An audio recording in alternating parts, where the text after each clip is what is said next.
We're going to begin with those extreme flash floods that are continuing to ravage the Northeast. President Biden has declared a state of emergency for Vermont after some areas there received more than 10 inches of rain in just hours. The town of Ludlow was one of the areas hit hardest yesterday. This was the scene following the downpour, leaving the town completely cut off from emergency crews. Officials say the damage is already comparable to Tropical Storm Irene, which struck the region back in 2011.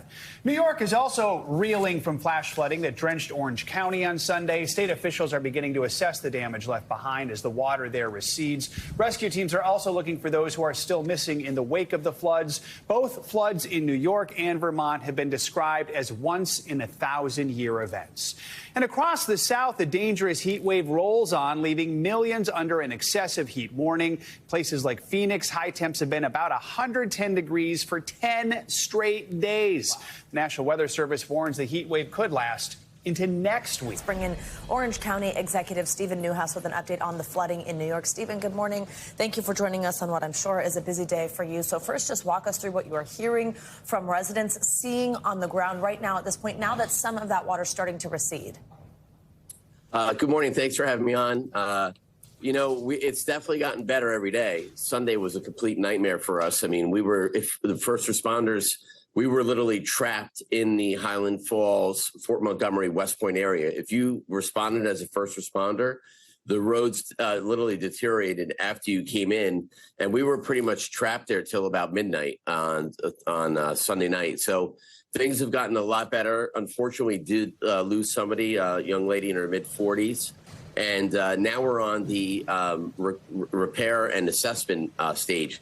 We're doing multiple repairs on roads to open that whole area up, and obviously doing major assessments on bridges. Some of them have been so undermined that we really don't think that they can hold any weight like a car or a vehicle. So the folks themselves, the people, we set up an emergency shelter.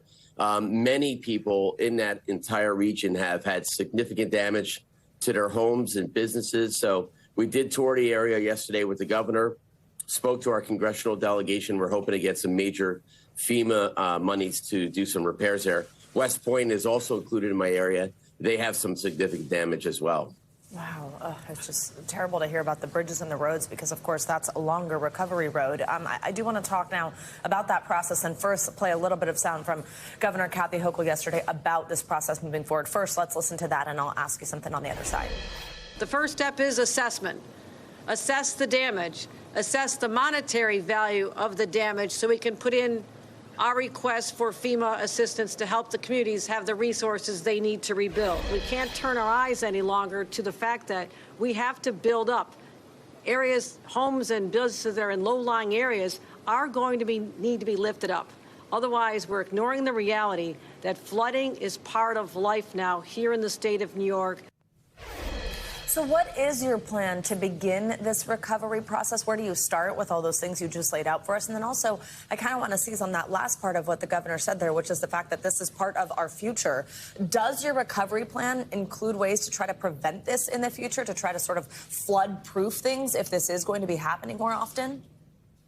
Great question. So first thing is to get our utilities back online. Like they had 2 sewer plants, the village and a town in that community.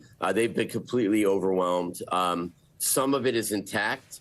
Some of it on Sunday night where we found the remains of the unfortunate lady that we lost was right near one of our sewer plants, and there was a 15-inch main that had just been severed and just went right into the Hudson River. So those are the initial things, so we can at least get water and sewer and electricity back to the folks that live in that area. But as she mentioned, you need to build back bigger and better. I don't know if you could ever do anything in that region that can withstand a storm like we had, 8 inches of rain in just a few hours of time. But we could definitely build that infrastructure better. It's all old. It's all archaic. So there definitely could be a significant improvement. Steven Neuhaus, thank you so much. Again, we appreciate you joining us on a busy day. Good luck to you as you begin this recovery process. Thanks for watching our YouTube channel. Follow today's top stories and breaking news by downloading the NBC News app.